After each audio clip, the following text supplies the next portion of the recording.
ফিরহাদ হাকিমের মতো ক্যাবিনেট মন্ত্রী সে বলল ইসলাম নিয়ে যে জন্মগ্রহণ না করেছে সে দুর্ভাগা, তাদের দাওয়াত দাও, ইসলামে দাওয়াত দাও মুসলমান ধর্ম গ্রহণ করবার জন্য।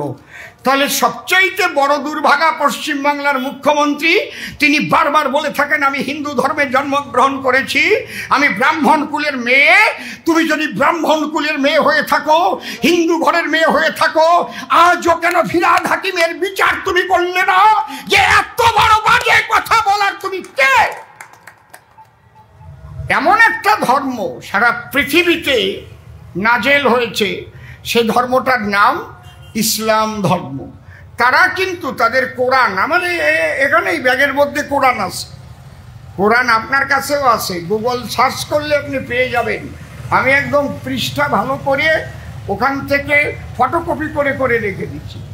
ওখানে লেখা, হে মুসলমানগণ, অমুসলমানদের কখনো বন্ধু বলিয়া মানিয়া লইবে না, কাফেরদের যেখানে পাইবে সেখানে বন্দী করিবে, নির্মমভাবে হত্যা করিবে। কিন্তু যদি তোমাদের থেকে, কাফেরদের থেকে তোমাদের কোনো ভয়ের কারণ থাকে, তাহলে তাহাদের সঙ্গে তোমরা শান্তি চুক্তিতে আবদ্ধ হও। তারপর তোমরা যখন আবার শক্তি সামর্থ্য জোগাড় করিতে পারিবে, তোমাদের 20 জন যোদ্ধা ওদের 200 জন কাফেরকে পরাজিত করার সাধ্য তোমাদের আল্লাহ তাআলা দান করবেন। ওই 200 জনকে খুন করার পরে ওদের ঘরের যে সুন্দরী নারী, ওদের তোমরা মারবা না, ওদের এনে তোমরা ভোগ করবা। তাতে কি হবে? আল্লাহ তোমার জন্য বেহেশতে 72,000 মাখনের মতো নরম নরম মেয়ে মানুষ তোমাদের জন্য রেখে দিয়েছে, ওইগুলো তোমরা ভোগ করবা। এ কোনো ধর্মের কথা হয়? এ কোনো ধর্মের কথা হয়? এই ধর্মের উপর দাঁড়াইয়ে আজকে মুর্শিদাবাদ এই মন্ত্রে দীক্ষা দেয়। কোথায় দেয়? মাদ্রাসায়। এই মন্ত্রে দীক্ষা দিয়ে জিহাদি তৈরি করে, এই মন্ত্রে দীক্ষা দিয়ে হিন্দু নিধনের মন্ত্র শিখায় বলে আজকে মুর্শিদাবাদে এমনি ভাবে ঘর থেকে টেনে টেনে টেনে টেনে তুলসীর মালা গলায় কিভাবে কুপিয়ে খুন করেছে। তার আগে বাড়িগুলোকে চিহ্নিত করে গেছে, কোনটা হিন্দু বাড়ি, কোনটা মুসলিম বাড়ি। আজকে আমি চুপ করে আর থাকবো না। কেন? এতদিন আমি চুপ করে ছিলাম, এখন আর চুপ করে থাকার সময় নাই। আমি বলছিলাম ভালো হয় নাকি, ভালো হয় নাকি। তা দেখি যে অশিক্ষিতের দল, এরা সমস্ত একেবারে অশিক্ষিত, সমস্ত মাদ্রাসার শিক্ষা পেয়ে আজকে যেভাবে ওরা হিন্দুদের উপর আক্রোশ, আপনারা দেখেন কাশ্মীরে যা ঘটলো, এ মানুষের কাছে বলা যায়। প্যান্ট খুলে খুলে চেক করছে, বলছে মুসলমান যারা এক পাশে চলে যাও, হিন্দুরা আর এক পাশে আসো। যদি কোনো হিন্দু বলে, মিথ্যা কথাও বলে আমি মুসলমান, তাহলে তার প্যান্ট খুলে চেক করছে তুমি হিন্দু না মুসলমান। এইভাবে গুলি করে করে মেরেছে এই কাপুরুষের দল।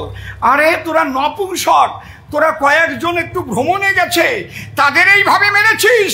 যদি বাপের সাধ্য থাকে আমার সেনাবাহিনীর সামনে আয়, তারপরে বুঝবো তোদের ক্ষমতা কেমন।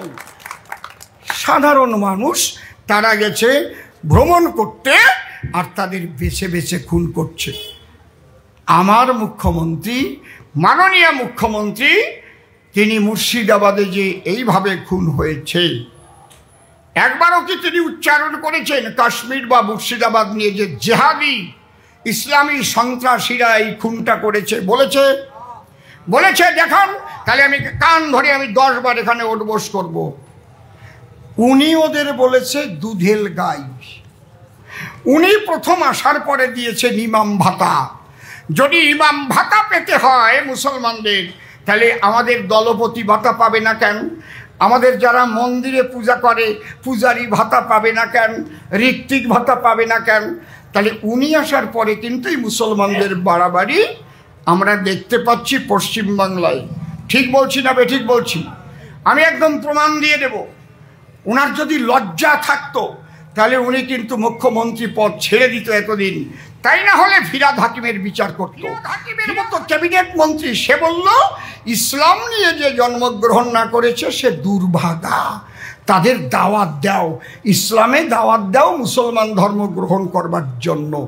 তাহলে সবচাইতে বড় দুর্ভাগা পশ্চিমবাংলার মুখ্যমন্ত্রী, তিনি বারবার বলে থাকেন আমি হিন্দু ধর্মে জন্মগ্রহণ করেছি, আমি ব্রাহ্মণ কুলের মেয়ে। তুমি যদি ব্রাহ্মণ কুলের মেয়ে হয়ে থাকো, হিন্দু ঘরের মেয়ে হয়ে থাকো, আজও কেন ফিরহাদ হাকিমের বিচার তুমি করলে না? যে এত বড় বাজে কথা বলার তুমি কে? আর আমাদের রাজ্যে কতগুলো নপুংসক পুলিশ, তারা কেন স্ট্রাইক করলো না? হিন্দু পুলিশগুলো তারা কেন করলো না স্ট্রাইক? যে আমরা হিন্দু হয়ে জন্মগ্রহণ করেছি, আমরা নাকি দুর্ভাগা, আমরা রাইফেল ধরবো না, এই পোশাক পরবো না আজকের থেকে, এর বিচার না হওয়া পর্যন্ত। কিসের চাকরি? ভিক্ষা করে খাবো। কিন্তু তুমি আমাকে বলবে দুর্ভাগা, মুসলমান হয়ে জন্ম নেই নাই বলে এই চাকরি করছেন আপনারা। বর্তমান সময় অসীম সরকারের কিন্তু এই ভিডিওটা খুবই ভাইরাল। তোমরা দেখেছো বর্তমান সময় আগে পরে ফিরহাদ হাকিমের যেসব কথা। আচ্ছা, এইসব কথা নিয়ে কি বাংলা পক্ষ কখনো কোনো মন্তব্য করেছে?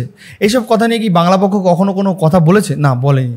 চলো ভাই, এই ভিডিও যেটা দেখলে চলো এই ডাইরেক্ট আমি এই ভিডিওর কমেন্ট বক্সে চলে যাবো। এখানে লিখছে, দেখো, মুসলিম না হইয়া জন্মগ্রহণ সে দুর্ভাগা, মুসলিম বাদে সবাই ইসলামের দাওয়াত বলছেন পথসভায় বিধানসভার ববিয়াল অসীম সরকার। ঠিক আছে, আপনি অর্থ বিকৃত করেছেন, ভুল ব্যাখ্যা করছেন, সেগুলো ঠিক না। আপনাকে বিষয়টা জানতে হবে, বুঝতে হবে, এরপর আপনি সমাজে সেটা প্রচার করবেন। যে ব্যাখ্যা করেছেন সেটা সম্পূর্ণ ভুল।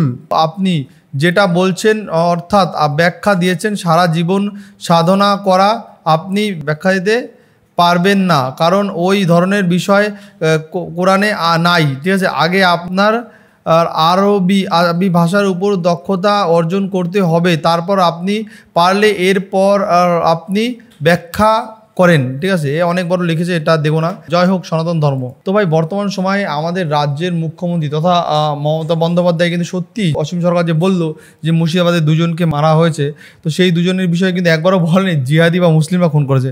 এটা সত্যি কথা, কি বলবো ভাই। মানে দেখো, কোনো ধর্মই শেখায় না, কোনো ধর্মই শেখায় না যে কাউকে কিছু করে দেওয়া, কোনো ধর্মই শেখায় না। সবার শেষে আমরা সবাই মানুষ, এটাই সব থেকে বড় ধর্ম।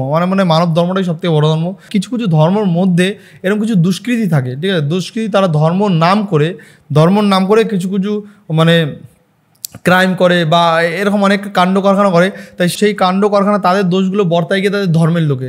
সব ধর্মেই যে এরকম খারাপ থাকবে সেটা না। দেখো, ইসলাম ধর্মে যে সব মানুষ খারাপ সেটাও কিন্তু না। ব্যাপারটা আমি একটু বলি, ব্যাপারটা ইসলাম ধর্মের মধ্যে না, এরকম কদিন আগে দেখা গেছে যে ওই মোথাবাড়িতে যে একটাও হিন্দু রাখবো না, কেড়ে দেবো, বাংলাদেশে দেখছি সেই জায়গা দাঁড়িয়ে না মানুষের মধ্যে একটু ক্ষোভ বিক্ষোভ হয়েছে। দেখো, সব ধর্মের মধ্যে যদি আমাদের হিন্দু ধর্ম নিয়ে বলছি, হিন্দু ধর্মে কি মানুষ নেই এরকম টাইপের? দেখো, মারদাঙ্গা তো সব ধর্মতেই আছে, সেটা হলো তোমাকে ডিপেন্ডেন্ট করতে হবে, তোমাকে বুঝে নিতে হবে যে কোন মানুষটা ভালো, কোন মানুষটা কালো, এটা তোমার বুঝতে হবে। দেখো, আমার পার্সোনালি অনেক বন্ধুবান্ধব আছে যারা ইসলাম ধর্ম বিশ্বাসী মানুষ। ঠিক আছে, তাদের সঙ্গে আমার খুবই সুসম্পর্ক এবং খুবই ভালো সম্পর্ক। তাদের মধ্যে কখনো কিন্তু এইরকম টাইপের কথা আমি শুনি নেই। মানে যদিও তাদের মধ্যে আছে কিনা আমার জানি, বাট আমি তো শুনিনি কখনো তাদের মধ্যে এরকম টাইপের কথা। বাট মানে খুবই হেল্পফুলও খুব ছিল। ঠিক আছে, মানে এরকম আমি হিন্দু, সে মুসলিম, সেরকম কোনো আমাদের মধ্যে কোনো বিবাদই ছিল না, কখনো ছিলই না কোনো বিবাদ, যাই না। এবার দেখো, সব ধর্মেতে তো থাকে বিষাক্ত মাল, তো এই বিষাক্ত মালের জন্য ধর্ম খারাপ হয়, সেই ধর্মের জন্যই হয়তো পুরো সমাজটা নষ্ট হয়ে যায় বিষাক্ত মালদের জন্য। এইটা বিশ্বাস করি আমি যে মাদ্রাসা বলে যেই জায়গাটা আছে, এই জায়গাটায় যে ভুলভাল শিক্ষা দেওয়া হয়, এটা আমার মুসলিম ভাইরা মানতে চাইবে না। কারণ এই মাদ্রাসার স্টুডেন্টরাই বিগত অনেক উল্টোপাল্টা কমেন্ট করেছে, তারা ফেসবুকে ইউটিউবে প্রচণ্ড মানে ভাইরাল আছে। মাদ্রাসার স্টুডেন্টরা এখন অব্দি জনগণ মন অব্দি গান গাইতে পারে না। মাদ্রাসার স্টুডেন্টরা এখন অব্দি ভালো ভালো দেশের প্রধানমন্ত্রী মুখ্যমন্ত্রীর নাম জিজ্ঞেস করলেও বলতে পারে না। এই হলো বর্তমান সময় মাদ্রাসার স্টুডেন্ট। এটা নিয়ে কিন্তু প্রচুর ভাইরাল হচ্ছে। তোমরা চাইলে এইটা নিয়ে অনেক মানে ভিডিও আছে সোশ্যাল মিডিয়ায়, তোমরা চাইলে দেখতেই পারো। কিন্তু মাদ্রাসায় সত্যি আমারও মাঝে মাঝে মনে হয় যে মাদ্রাসায় হিন্দু বিচ্ছেদ, হিন্দুদের উপরে যে আক্রমণ করা বা হিন্দুদের উপরে হিন্দুদেরকে বাজে কথা বলা, এইরকমই আমার মনে হয় শেখানো হয়। কারণ আমি তো পার্সোনালি মাদ্রাসা কোনোদিন যাইনি, কিন্তু মাদ্রাসার যেসব ইন্টারভিউ দেখেছি, মাদ্রাসার স্টুডেন্টের যেসব ইন্টারভিউ দেখেছি, যে কে শিখেছে তোমাদের এসব, বলছে আমাদের হুজুর শিখেছে। মানে মাদ্রাসায় এমন কিছু কিছু জিনিস শেখায় যায় না। মাদ্রাসায় সত্যি কি মাদ্রাসা স্টুডেন্টরা বিজ্ঞানী হচ্ছে, মাদ্রাসা স্টুডেন্টরা কি সত্যি ডক্টর হচ্ছে, এটা আমার জানা নেই। বাট এরকম আমি দেখেছি, অনেক ভিডিওতেই দেখেছি যে মাদ্রাসায় যারা পড়াশুনো করে তারা শুধু ধর্মটাই জানে। ঠিক আছে, একটা ভিডিওতে দেখছিলাম যে একটা মুসলিম বাচ্চা ছেলে, একদম বাচ্চা ছেলে বলছে যে হিন্দু আমাদের শত্রু, হিন্দু মারো। এবার বলছে কে শিখেছে, এটা বলছে আমাদের মাদ্রাসায় এটাই শেখানো হয়। এটা দেখছিলাম বিহারের ওদিকটায় কোনো একটা ভিডিওতে আমি দেখেছিলাম। ঠিক আছে, জয় সনাতনী ধর্ম, জয় সনাতনী ধর্ম। এবার জয় বাবা, খুব ভালো কথা। এই জন্য তো তোমাদেরকে বাংলাদেশ থেকে মেরে তাড়িয়ে দিয়েছে, আর এখানে এসে ঘাউ ঘাউ করছো আর দেশটা বদনাম করছো। ঘেউ ঘেউ করতে হয় আপনার দেশে গিয়ে করুন, ভারতে থাকতে হলে ঘেউ ঘেউ করা চলবে না। ভারতবাসী একটা মেনে নেবে না, ভারতবাসী সব ধর্মের সম্মান করতে জানে, ঠিক আছে? কোনো সময় কোনো অবস্থায় বলা হয়েছে সেটা আপনার জানা নাই, ঠিক আছে? মানুষের মধ্যে বিভেদ সৃষ্টি করার জন্য এই বিরুদ্ধে আইনের আওতায় আনে উপযুক্ত ব্যবস্থা গ্রহণ করা হোক জরুরি। এখানে বেশি মুসলিম ছেলেপেলেরা কমেন্ট করছে ভাই, এখানে কি লিখছে ভাই দেখো, এখানেও মুসলিম। আল্লাহ আকবর। এই লোকটা হিন্দু মুসলিমের মধ্যে দাঙ্গা সৃষ্টি করার জন্য কুরআনের ভুল ব্যাখ্যা দিয়েছে। আইরি ব্যাখ্যা ভালো জানে না, অল্প শিক্ষা ভয়ঙ্কর। তিনি ভারত মাতার মানুষের প্রাকৃতিক নষ্ট করছে, তিনি ভারত মাতার পরম শত্রু হচ্ছে। ওনাকে আইনের আওতায় আনা হোক এবং কুরআনের ঠিক ব্যাখ্যা জানানো হোক। এটা ঠিক, যদি উনি ভুল করে থাকে, সত্যি তো ভুল করে থাকলে ওনাকে আইনের আওতায় আনা হোক আর কোরআনের ঠিক ব্যাখ্যা জানানো হোক। জানি না এটা কতটা ঠিক কতটা ভুল, বাট কিন্তু মানুষ এখানে কমেন্ট কিন্তু করছে, এখানে মুসলিমরা বেশি কমেন্ট করছে, কিন্তু হিন্দুরা করছে জয় শ্রীরাম জয় শ্রীরাম। পৃথিবীর ধর্ম হচ্ছে সনাতন, যা কিছু পৃথিবীতে সৃষ্টি হয়েছে তার সকলই সত্য সনাতন, ঠিক আছে? তো যাই হোক বন্ধুরা, দেখলে পেলে এই অসীম সরকারের এই যে মন্তব্য, এই মন্তব্য নিয়ে অনেক মানুষ অনেক রকম মন্তব্য করেছে। এটা তো ঠিক, এইটা তো তোমরা মানো আর না মানো। আমি লাস্ট একটা কথা বলছি, দেখো কাশ্মীরের পেহেলগাঁওতে যে হামলাটা হলো, যে প্রত্যেকের প্যান খুলে চেক করা হয়েছে, এটা না মেনে তোমরা পারবা? এটা না মেনে তোমরা কোথায় যাবে বলো? প্রত্যেকের প্যান খুলে চেক করা হয়েছে। যদি কেউ মিথ্যে কথা বলে তাহলে প্যান খুলে চেক করা হয়েছে, আর যদি কেউ সত্যি কথা বলছে তাহলে তাকে কি কালমা পড়ে শোনাও। এটা তো মানা যায় না ভাই, এইটা তো অস্বীকার করা যায় না, অস্বীকার করার তো জায়গা নেই এটা।